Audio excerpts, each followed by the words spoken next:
Hey guys, this is Jamal with gospelmusicians.com, and we're coming at you. The tagline to Gospel Musicians is making musicians into ministers. And this is a long overdue video. I wanted to do a video specifically for the young musicians and some of the stuff that I've been seeing in the last few years. And, I've been fortunate enough to grow up in with a two-family home. I had a pretty strong dad. He wasn't super strict, but he demanded excellence. And I know a lot of young musicians right now, they don't really have a father figure or a mentor to really look up to and to get guidance from. So a lot of what I'm going to say on this video is probably they just don't know because they've never been taught. All right. So this is kind of just a video just to giving musicians some pointers. It's going to sound a little harsh in some spots, but this is all out of love because I want you to be better. Okay, so all right, let's get this going. All right, this is some of the things that I've been seeing with musicians. Number one, be on time. What does be on time mean? Be on time doesn't mean if service starts at 11 that you're pulling up at 11. Like I know a lot of musicians think that. And so if the service has to wait for them, or if it's a few, it boggles my mind that 11:02 seems fine for some people. And I've noticed that with young musicians, and they'll look at you in your face and they'll be like, "Oh man, I was on time. I pulled up at 11." Yeah, but that's not on time because church starts at 11. 11 o'clock is actually when you start singing. So if you're not on the keys at 11, you're late. And as a matter of fact, if you're really a minister and you're ministry minded, you should actually be at church at least an hour before to get your prayer in, to get your mind right, to do sound check, because there's always going to be something unforeseen that you got to take care of. If you have a project that's due, send the project on time. If you got some tracks that are due, send the tracks that are due. And if it is going to be late, then tell the person, "I'm sorry, it's going to be late." The funny thing about what happens is if something is due on Monday and the track is not there or something's not there, here comes the musician writing on Tuesday, "Hey, I finished your tracks." Like they don't even come and apologize. They just be like, "Oh, the tracks are finished." Like, do you realize that the deadline was Monday? Yeah, but the tracks are finished though. Like, what I'm noticing in this new era, this new age, that it's not, common sense is not common. Like, this doesn't click with everybody. Like, some people think that even though it's due on Monday, I gave it to you Tuesday, so I wasn't that late, so it's fine. Like, they don't even follow up the lateness with an apology. Like, you don't even it's not even a rational thought that you really messed up. So I just got to tell you, number two, stop dressing ghetto in church. Stop sagging your pants and showing your underwear. Especially when, okay, like for example, if I say, "Hey, we need a drummer. We're looking for a drummer. We're looking for a bass player. Why don't you show up to one of our rehearsals? Love to meet you." If I say show up to rehearsal, I'm really saying this is a job interview. Yes, it's church. Yes, we're Christians, but it's business at the same time as well. So it is a job interview. If you are trying to get paid in order to play and a pastor says show up at a certain time, that is a job interview. You wouldn't go to Apple. You wouldn't go to IBM. You wouldn't go to Google dressed the way you go.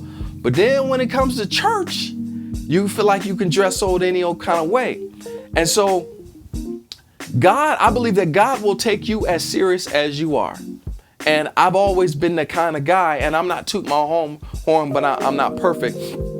But I took everything serious. You know why I took everything serious? Because I was that dude that got laughed off the keyboards. I was the dude that got picked up last. I remember vividly, she was singing "Till We Meet." No, was it "Till Me"? May God be with you. I was at an old church. May God be with you. All of the older musicians was there, and I didn't know what key she was in. One of the older musicians in the back had perfect pitch. He told me the key, and I got laughed at. I got laughed off the keys.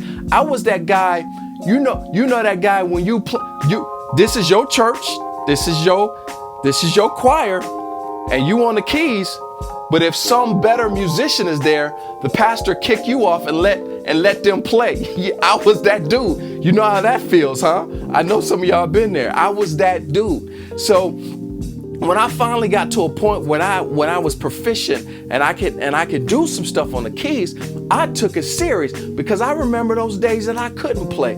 I remember that time when I prayed and I said, Lord, if you give me the gift to play, I will always play for you. So I had that struggle. Sometimes struggle creates a better appreciation. Remember Jesus told his disciples, he told Peter, he said, Peter, this person owed this much, this person owed this much. Which one you think loved the master more? Well, I guess the one who had the most debt. And he said, you spoke right.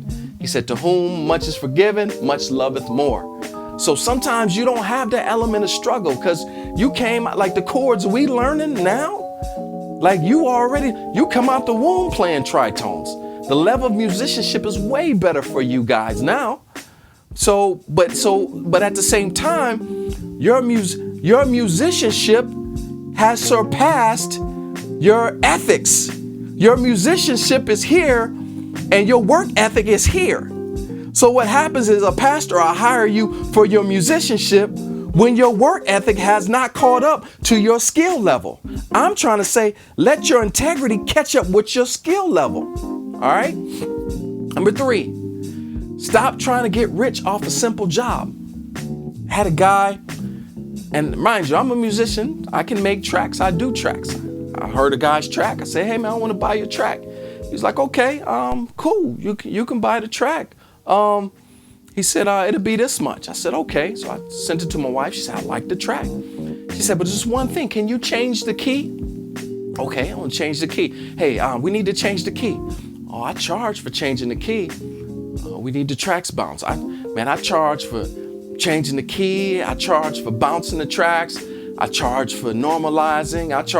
And next thing you know, it was like, all right, man, I'm good. I think we're going to go a different way. I did the track and we did our own stuff. Now, the thing is, I didn't really need him to do the track. I got some nice guys that'll do some tracks for me. I was trying to put money in his pocket because I knew he was struggling. But sometimes these young musicians at this time, oh man, I need the money. I got rent due. So I'm trying to make a meal. I'm trying to make my bread off of one dude. Like every opportunity you get, you trying to make all your money off that one guy when you got to build up to that. There's guys that have platinum records, that have Grammys, that have gold records. I called them up, and this happened to me on my Neo Sold Out. Hey, I need a track on blah, blah, blah. Hey, Jamal, these are guys that don't even know me, but they know my work from gospel musicians. Hey, whatever you need. Really? Yeah, man, I seen your work. I like what you do. Whatever you need. Hey, I know we haven't talked in a while. I was wondering what my boys back in Cleveland. Hey, whatever you need. The guys that are the guys that are up there, they are saying, Jamal, whatever you need. It's these little young musicians that's like trying to charge like they got Grammys. Like you got to build your way up. So the Bible says here a little, there a little, line upon line, precept upon precept. You will get there, but you're not there yet. All right. Number 4, stay for the preaching. Like we had a service, and I called in one of the young cats. And when I say young cats, I'm talking about you little 20-something whippersnappers out there. And we had a worship service. We had a conference. And so after the praise and worship, we sat down, and I try to stay during worship. And even though I'm churched out, I try and stay during worship because I want to set an example. Because the people say, well, if the musician is not taking it serious. See, the thing is, you're 23, 24, you're 26. That's not what the congregation see. They see you as a mature minister. And whether you like it or not, what you do goes. If you can sit down and laugh at somebody in the congregation, they're going to laugh at somebody in the congregation. If you show up late, they're going to show up late. I had a young musician. He was just sitting in it wasn't a green room. I'm going to call it a green room for sake of terms because I know y'all know what a green room is, which is weird. But he was in the green room just chilling. And I'm like, man, like there's no desire to worship. Check this out. You can tell a real minstrel from a musician. When you sit them down and they're not playing for the service, what are they doing? Look out to the musicians in the congregation and look at them and see what they're doing. If they're not lifting their hands, singing along, saying, I love you, Lord, worshiping along with the service, then they're churched out. And to be honest, what happens when you grow up in church for such a long time, you begin to, as David says, restore unto me the joy of my salvation. You lose the joy of your salvation. You got saved at 5. You got saved at 6. You grew up in church. So what happens is church becomes normal. The presence of the Lord becomes mundane. People are falling out. The presence is moving. I know he's moving. And you're sitting there just oblivious to the presence because you're churched out.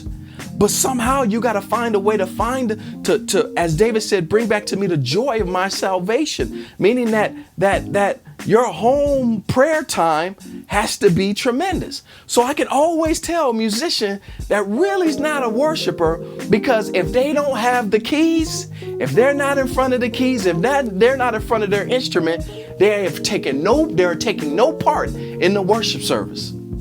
All right.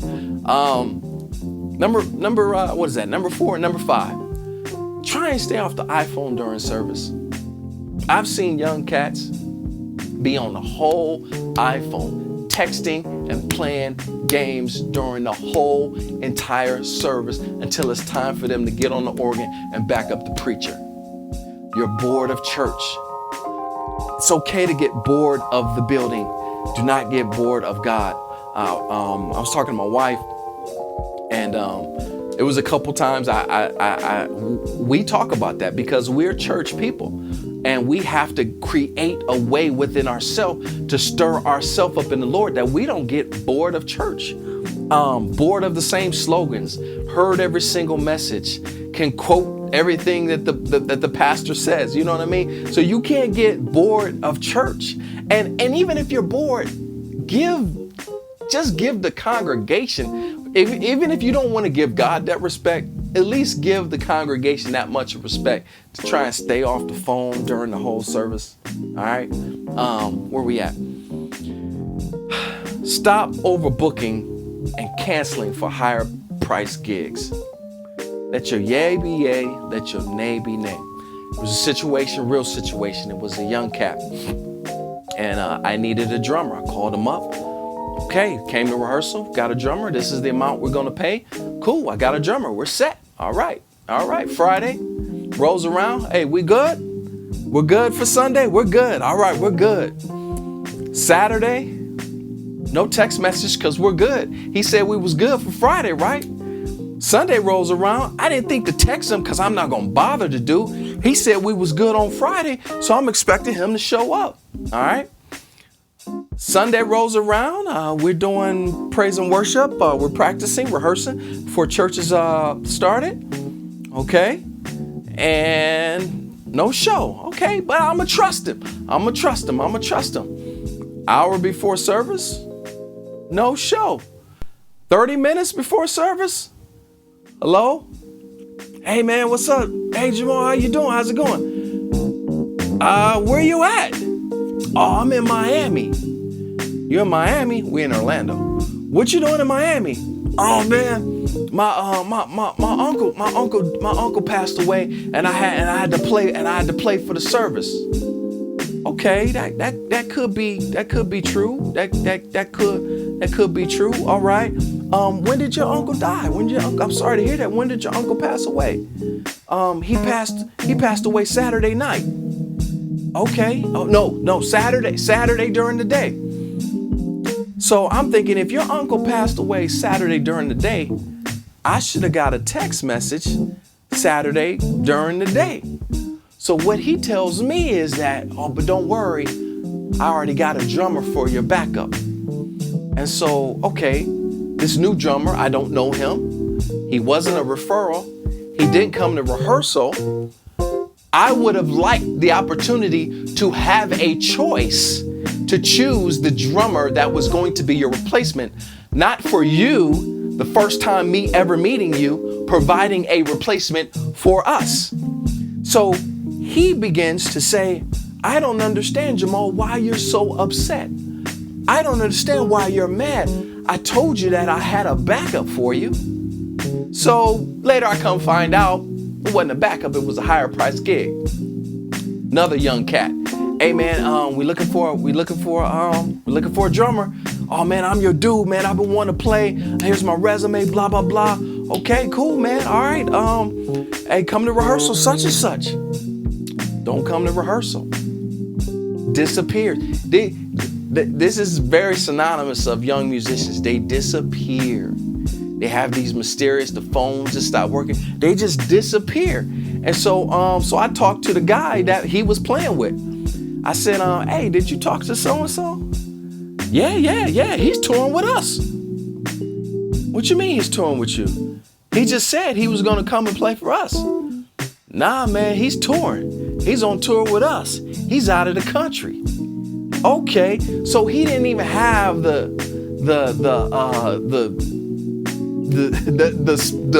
integrity enough, you know what I wanted to say, to call me up man to man. And that leads me to the next one. Stop being afraid to stand up and say something. You're not gonna hurt my feelings.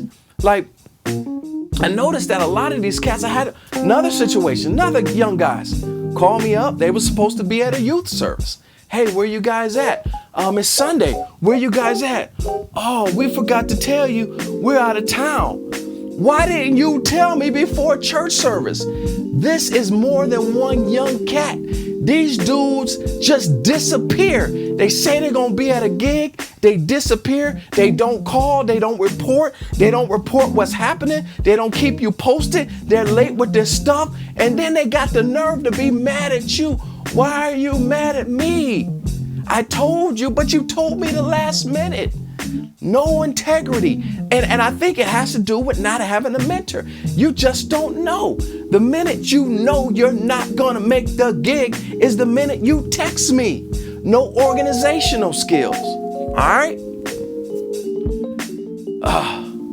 That goes to number 7. Quit being afraid to say no. I would rather you tell me the truth, hurt my feelings, tell me the truth, than to lie and just disappear. These guys just disappear. I don't know if it's an artist thing, because artists always tend to disappear, but you gotta stop doing that. You won't get gigs. Number 8, all you have is your rep. Those same guys, I'm gonna tell you. So this is what happened. All those 3 different guys in this different scenario. So somebody comes to me. She's a very popular praise and worship leader on the radio, on TBN. I could tell you her name, but I'm not gonna say nothing. Hey, this is what happens. Hey, Jamal. Hey, I'm thinking about bringing on so-and-so, one of the guys, or so-and-so, one of the guys, or so-and-so, one of the guys to lead praise and worship. What do you think? I'm gonna tell you what I think. You know why? Because in this industry, your word is all you have. A great name is rather to be chosen than silver and gold. So guess what I told him? This person shucks out. They're not reliable. If you call this person, they're likely to disappear and not show up. This person always changes his phone every time and they never report back. This person is late all the time. So guess what? Now I've told this top gospel artist this, and this top gospel artist is going to tell the other people, and you don't even know why you missed out on gigs. They probably don't even know why. They probably missed out on a lot of money because people talk and people call. The top musicians call the top musicians, and we're gospelmusicians.com, and they call me. I get calls from Grammy award-winning artists asking me about musicians all the time here in Orlando. And if I can't give you a thumbs up, you're done. You don't even know you're done. You just don't get gigs and you don't know why. All right. Number 9. Quit asking what's the budget. Every time I talk to a musician, what's the budget? What's the budget? Dude, man, this is just a worship service for kids that just allow themselves to get through college, man. What's the budget? What's the budget? And this what's the budget is getting on my nerves, man. I understand you need to eat. But the reason why I believe that I'm successful in gospel musicians is all the times that I didn't ask what's the budget.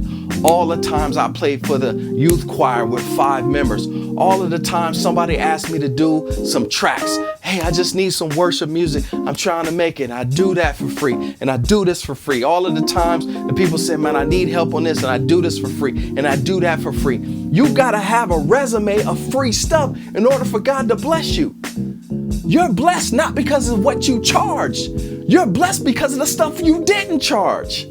God blesses you for what you didn't charge. God blesses for you. But do you understand that gospel musicians is the way we are because what I sold back in the day when I said, well, there was a time I was at a church and I was next to another musician who wasn't getting paid because his skills wasn't up to par.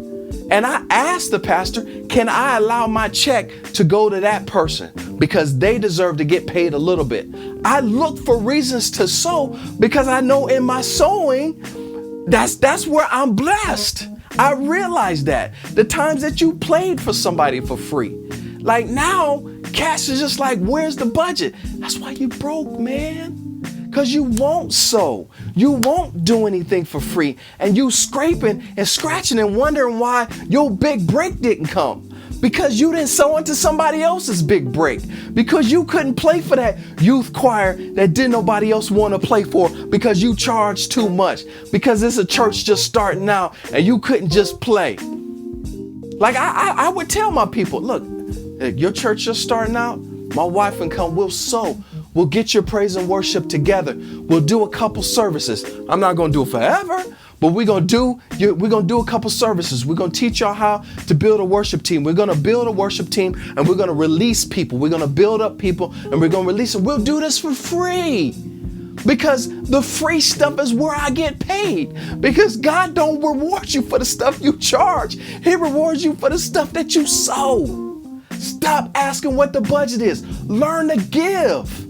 And do some stuff for free. All right, I'm off of that. Deliver when you say you're going to deliver. I already talked about that. Treat every service like it's your best. If you're playing Wednesday night service is not your time to slack off. Wednesday night service is just as important as Sunday.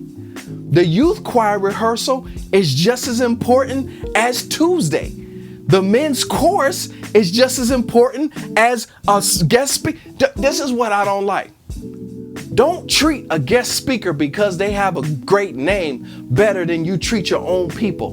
Don't play like a crazy maniac and give your best for somebody who's coming in just because they happen to be on the Word Network and not do the same thing for the people that's praying. Every service, every time you play, 5 or 500 is just as important. Because guess what? The Lord is sitting up there writing notes. Yeah, remember that time you slacked off because it was only 5 people?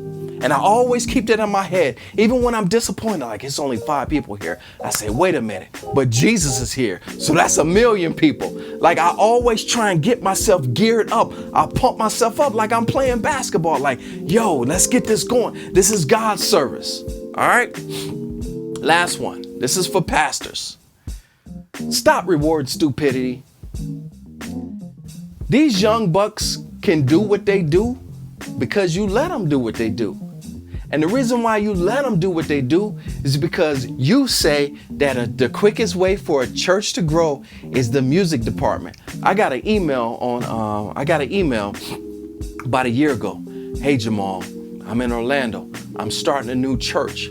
I need a praise and worship team. Can you find me some anointed, saved, sold out musicians? So after that, I said, okay. And then after that, it said subtitle, this is the quickest way to grow a church. So I'm thinking like Jesus. Okay, look at his ministry. I don't remember Jesus having a praise and worship team. I don't remember him having a choir. I just remember him having 12 dudes and him doing what the Father does, him saying what the Father said, and he drawing thousands because of the miracles and because of the anointing. Stop getting this in your head that the only way for you to grow a church. Now, you can grow a church. I've read the non-denominational church growing document, and the way to grow the church is to get you some good praise and worship, get you one of the top praise and worship leaders who's on TV, get you some billboards, and you're set. And once you keep building that name and keep advertising, you will build a church. But will you build disciples? You'll build a nice church, nice organization. You get to pay for your nice car and your helicopter, but you won't build disciples. So what happens is you're enabling these young guys to not have integrity. You're enabling them because you let them do whatever they want to do, because you're so hard pressed for numbers, you're so hard pressed for people, you're so hard pressed for your church to go, that you allow your supposedly minister of music to just do whatever he does. So there's no accountability. So that's why these young cats can run around and do whatever they want to do and live any old kind of way and show up late and do what they want to do, because you're so hard pressed that you don't want to discipline. But I say to you, you don't love him. You don't, because the Bible says, whom the Lord loves, he chastens. Chastens, discipline is synonymous with love. Where there's no love, where there's no discipline, there's no love. So basically, you're just in this thing to just build and build and build. Let's get going. Let's get more members. Let's get this. I gotta pay. I gotta pay. I gotta pay. And so what happens is you have a bunch of young musicians who never learned to worship. When I was coming up and I went to my first church, they had rules. I'm not paying you. We don't pay musicians. You're here to worship. And I had rules, and we'll talk about the pay scale and stuff like that before, but I had to learn what my place. I had to learn discipline. And although I don't agree with all of those old school methods of domineering and you're nothing and I'm everything, there were some aspects. It taught me discipline. It taught me to take worship serious. It taught me to come on time. It taught me to be professional. It taught me to look the part, to play the part, and to be a minister. So, pastors, quit enabling these musicians. Set out 3 or 4 times a year where they're sitting down and getting fed, where they're sitting down and sitting underneath the word and not serving. Because sometimes you can serve your way all the way to hell. Because Paul said, I have to discipline my body lest I preach to many and I myself am lost. You can preach your way all the way to hell. You can go to hell going to church every single Sunday because you've never created a relationship with God. You was just on the keys. It was a gig to you. So I'm just throwing this out there. This is all love, fellas. Hope you don't take it personal, but I have to say it. It's been long overdue, and I want our young musicians to come up because your skill levels are ridiculous.